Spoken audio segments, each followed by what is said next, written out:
Welcome back, friends. We're going to read Chapter 2 of Charlotte's Web. Chapter 2 is called Wilbur. Fern loved Wilbur more than anything. She loved to stroke him, to feed him, to put him in bed. Every morning, as soon as she got up, she warmed his milk, tied his bib on, and held the bottle for him. Every afternoon, when the school bus stopped in front of her house, she jumped out and ran to the kitchen to fix another bottle for him.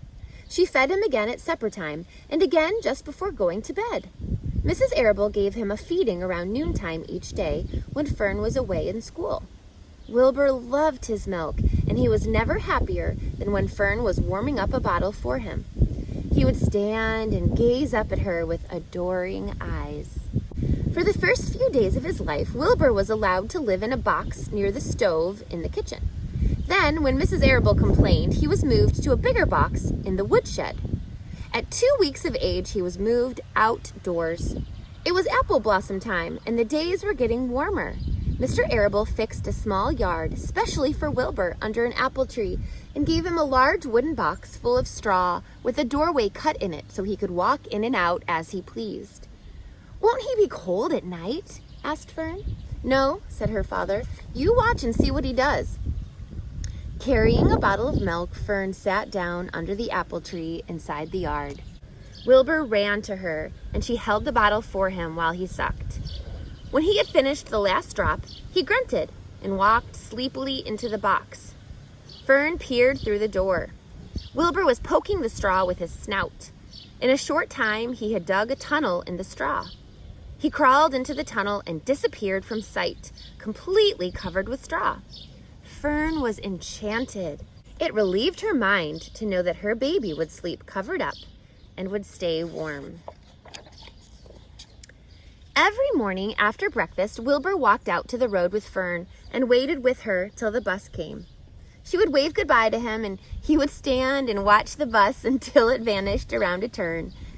While Fern was in school, Wilbur was shut up inside his yard. But as soon as she got home in the afternoon, she would take him out, and he would follow her around the place. If she went into the house, Wilbur went too. If she went upstairs, Wilbur would wait at the bottom step until she came down again. If she took her doll for a walk in the doll carriage, Wilbur followed along. Sometimes on these journeys, Wilbur would get tired, and Fern would pick him up and put him in the carriage alongside the doll.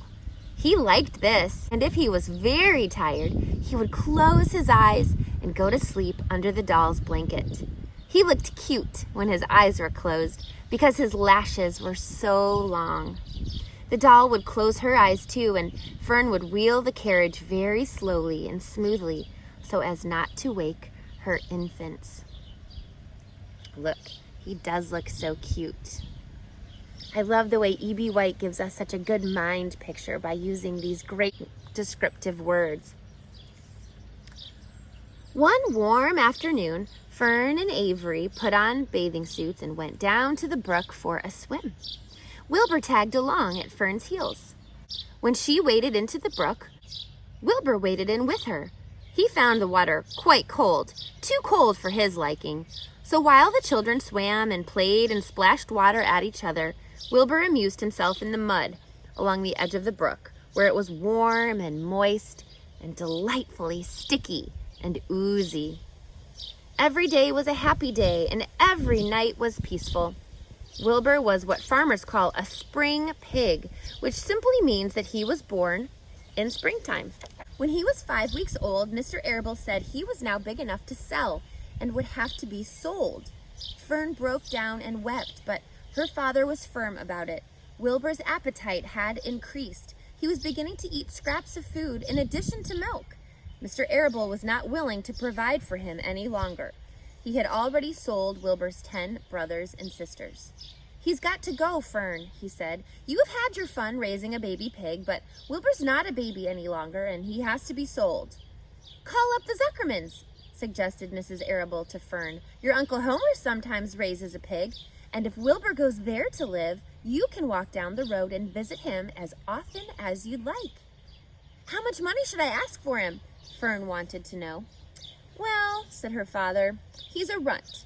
Tell your Uncle Homer you've got a pig you'll sell for $6 and see what he says." It was soon arranged. Fern phoned and got her Aunt Edith. Her Aunt Edith hollered for Uncle Homer.